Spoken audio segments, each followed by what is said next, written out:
Profundo. Nací y crecí en un pueblito del Perú. Soy la última hija de una numerosa familia. Una familia que vivió en la precariedad y creció en el afecto de mis padres. Aprendí el trabajo y la lealtad. Así fue el comienzo de Dina Boluarte con la banda presidencial que la acompañará hasta el 2026. La primera presidenta en la historia del Perú y la sexta persona en ocupar este cargo en 5 años. Una responsabilidad inmensa que esta purimeña tendrá sí o sí que asumir. Asumo el cargo de presidenta constitucional de la República, siendo consciente de la enorme responsabilidad que me toca. Abogada de 60 años, natural de Chalhuanca, de origen humilde pero estudiosa y con un claro interés frustrado de hacer política. Boluarte empezó su carrera pública postulando a la alcaldía de Surquillo en el 2018. Hermanos y hermanas surquillanas, tu voto y tu conciencia no la regales ahora. Auditoría ya. Basta ya de corrupción, basta ya de impunidad. Prometía soluciones a los huecos, al desorden y a la corrupción, pero ninguna de sus promesas convenció y perdió su primera carrera electoral. Quiso volverlo a intentar 2 años más tarde, esta vez buscando un curul en el Congreso recién disuelto por Vizcarra y tampoco pudo entrar. Su convicción política la llevó a trasladarse a provincia, a apoyar a Perú Libre y a aquel humilde maestro que estaba sorprendiendo a todos en las elecciones del 2020. Mismo maestro al que le prometió lealtad cuando fue electo presidente y, escúchelo bien, hasta aseguró que en caso de vacancia, ella se iba con él. Que mi total lealtad con el presidente Pedro Castillo está afuera de balas. Si al presidente lo bajan, yo me voy con el presidente. ¿Qué pasó entonces con esa promesa? Pues parece que Dina tenía un proceso abierto por ejercer la presidencia del Club Departamental Apurímac mientras era ministra de Estado. Eligió apoyar a un Congreso que curiosamente archivó todos esos procesos en su contra. Dina Boluarte se libró de una denuncia que pudo acabar con su destitución e inhabilitación. Invito a la señora primera vicepresidenta de la República, señora Dina Ercilia Boluarte Segarra, a ingresar a la sala de sesiones. Como dice el dicho, a la tercera va la vencida. Y en el caso de Dina, fue ese intento el que la llevó al sitio de más poder en el país, con un juramento que se escuchó a medias, pero con un discurso que seguirá retumbando en nuestra reciente historia.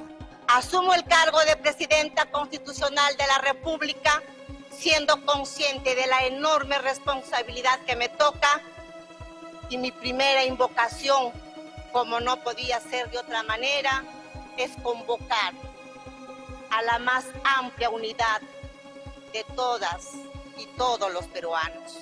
Y por ello, mi primera medida será enfrentar a la corrupción en todas las escabrosas dimensiones.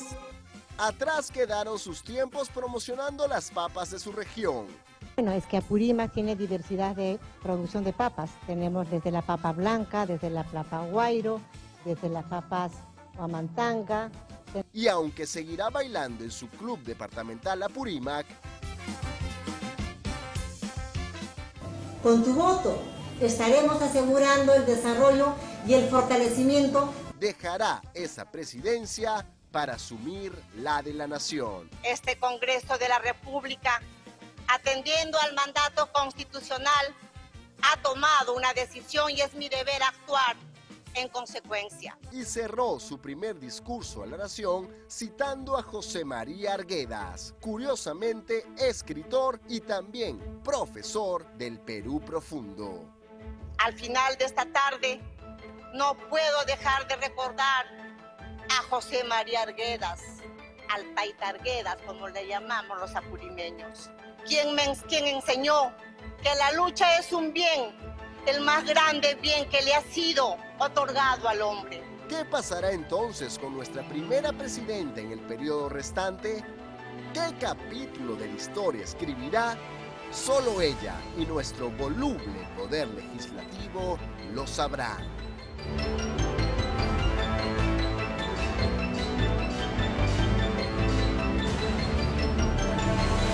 ¿Qué más quisiéramos? Creo que todas las mujeres de este país, que sea auspicioso estos años o el tiempo que se quede Dina Boluarte, nuestra actual presidenta, la primera presidenta mujer. Sin embargo, creo que hay que esperar y tomar con calma esos mismos auspicios que todas queremos, que todas deseamos, esos deseos auspiciosos de que todo salga bien, que todo salga maravilloso, que tome las decisiones adecuadas.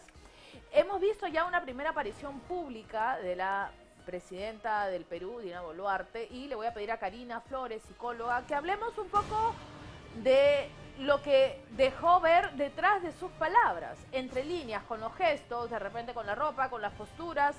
¿Cuál es tu opinión, Karina? A ver, para empezar, ella fue vestido de amarillo, como quien dice, quiero tranquilidad, quiero paz. No fue de un color intenso, fue vestida como menciono de este color, para dar un poco más de tranquilidad e ir como que tratando de que la gente entienda un poco su nueva posición, porque estamos hablando de que probablemente ella tenga una nueva disposición, inclusive para con la prensa, ¿no es cierto? Entonces vemos que ya no tiene una voz que es tan alzada, que ya no grita, inclusive su mirada ya no es tan impetuosa. Vemos a una mujer con una entonación muchísimo más equilibrada. Cuando yo siempre hablo con las personas, digo, traten de equilibrar la voz. Eso es lo que a ella probablemente le han dicho, que equilibre y que tenga un término medio para que pueda llegar mejor y tener mayor acogida en todo lo que sea su comunicación verbal. Pero, de todas maneras, en este momento estamos viendo que su comunicación no verbal nos dice todavía que existe cierta resistencia, porque lo primero que hizo fue cruzar sus manos hacia adelante antes de recibir la banda presidencial. Entonces, no hay que olvidarnos de qué es lo que tú puedes decir y qué es lo que tu cuerpo puede demostrar frente a estas situaciones. La juramentación ahí yo la veo un poco rígida, ¿no? Claro, porque no sabe realmente hacia qué se va a enfrentar. Porque démonos cuenta que ella no tiene respaldo en este momento. Yo quiero preguntarle de repente a mis otros panelistas, quienes hemos visto la evolución de la presidenta Dina Boluarte, y que además las redes nos han hecho recordar este video en el que juraba renunciar si es que había una primera vacancia, durante el pedido de la primera vacancia. ¿Ha cambiado Dina Boluarte? O sea, ¿hay un cambio grande político del inicio, de cuando fue vicepresidenta con Castillo a su actual presidencia? Sin duda ha cambiado, porque ahora es presidenta. Es decir, desde el que fue electa vicepresidenta hasta el momento... ¿Ha cambiado el discurso? Ha cambiado el discurso y ahorita ha cambiado la bandera política, porque recordemos que era bastante beligerante, igual que Castillo. Pero yo diría que la principal característica de la nueva presidenta es que tiene un oficio en gestión pública. Conoce lo que es el aparato público, no de alta dirección, pero sí a nivel intermedio. Y eso es bueno, eso no les es ajeno, es algo que necesitamos, una nueva tecnocracia. Lamentablemente el gobierno del expresidente Castillo lo que hizo fue copar el aparato público de personas que no cumplían precisamente perfiles de gestión. Eran perfiles muy más políticos, amigocracia, y muy ajenos amigos de lo ajeno aparentemente, ¿no? Dina tiene un corte mucho más tecnocrático, y eso va a ser probablemente la factura de su gestión inicial. No es casual que haya pedido que Contraloría y Fiscalía la acompañen en este proceso de limpieza pública que hay que hacer, porque sabe que tiene que cambiar varias cabezas y bastante gente dentro del aparato. Esa es la primera acción que tiene que hacer. La segunda es controlar el Congreso, porque el Congreso le va a dar un poquito de un aire inicial, porque es la nueva presidenta, todo, pero sigue siendo opositor y ella sigue siendo oficialista, es el mismo gobierno, ¿no? La presidenta Dina Boluarte ya eligió hoy día al gabinete y a su premier, que es Pedro Miguel Angulo, el presidente del Consejo de Ministros. Y ¿qué opinan acá mis invitados, Wilfredo? A ver, Pedro Angulo es un abogado sanmarquino de formación social cristiana. Ha sido decano del Colegio de Abogados de Lima. Diría que es un tecnócrata del mundo del derecho. Vamos a ver si tiene el fuste necesario para hacer maniobras políticas que un presidente del Consejo de Ministros lo necesita. Espero que sí. En todo caso, me parece que un gabinete técnico como el que se ha elegido es una parte. Ojalá jueguen el rol político también, que es imprescindible en los ministros. Esa combinación siempre es fundamental. Conducción técnica y conducción política fundamental, y espero que Pedro esté a la altura de las circunstancias, y mi impresión es que lo va a estar. Lo conozco hace más de 30 años, es muy empeñoso, y espero que, reitero, tenga el beneplácito de la clase política, porque en este minuto lo que necesitamos es sumar y dejar de lado las críticas que seguramente todos tenemos. Pero además llegar a un consenso político, porque yo tengo la sensación que en este momento estamos fracturados y divididos políticamente. O sea, somos todos contra todos. Si tú eres de derecha, eres mi enemigo y yo soy de izquierda.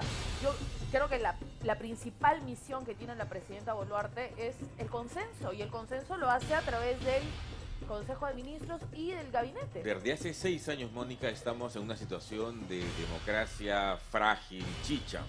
Tenemos 5 presidentes, más de 80 ministros, una inestabilidad absoluta. Todos los presidentes, salvo Sagasti, con procesos, algunos con detención domiciliaria. O sea, nos queda la sensación que... Desde la elección de PPK ha sido absoluta inestabilidad hasta hoy.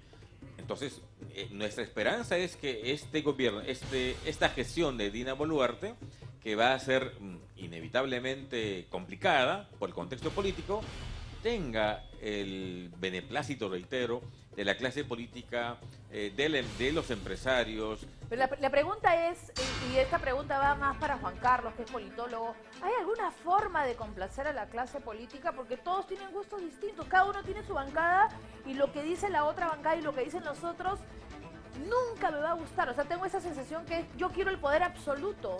No estoy contento con nada. Pero la solución es muy simple, distribuir justamente ese poder. Es decir, sí existe la forma. Se llama política, hacer política.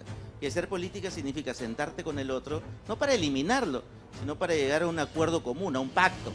Que es el bien de todos los peruanos. Esperemos que Dina y su nuevo premier, ¿no es cierto, señor Angulo, tengan esa muñeca política que requieren para sentarse con ese Congreso opositor en su mayoría, sentarse y negociar, porque ahora... Acuérdate que Perú Libre también es oposición ahora para ellos. Entonces tienes un Congreso mayoritariamente opositor, tienes que sentarte, juntarte con ellos, sentarlos en la mesa, decir, muchachos, estos son los 3 o 4 puntos que vamos a trabajar de acá al 2026, si es que queremos quedarnos en 2026, o analizar si adelantamos elecciones, también tiene que ser parte del acuerdo, ¿no? De hecho hay mucha presión mediática, hay mucha presión de varios actores por acelerar el proceso electoral. Porque se convoque, y es un acuerdo que tiene que ver entre Congreso y Ejecutivo. Y la pregunta sería, ¿es un buen momento como estamos ahorita? Con las reglas políticas de elección de hoy, no. ¿Es un buen momento para decir que van a haber elecciones el 2023 en abril? No hay forma, constitucionalmente no hay manera. Si uno adelanta las elecciones, que me parece esa una decisión correcta, nos va a tomar por lo menos 2 años entre la modificación constitucional, la convocatoria de elecciones que toma 1 año, la modificación constitucional 2, es decir, en el 2025 por lo menos podemos adelantar las elecciones. Antes es una ficción. Y entonces la realidad es que Dina Boluarte será nuestra presidenta en los próximos años. Eso es incontestable. Bueno, mientras sucedía todo esto entre Palacio de Gobierno, el Congreso de la República, las calles de Lima, el centro, el desastre de las calles de Lima tras la vacancia, luego del corte comercial. Miren este avance y regresamos a comercial.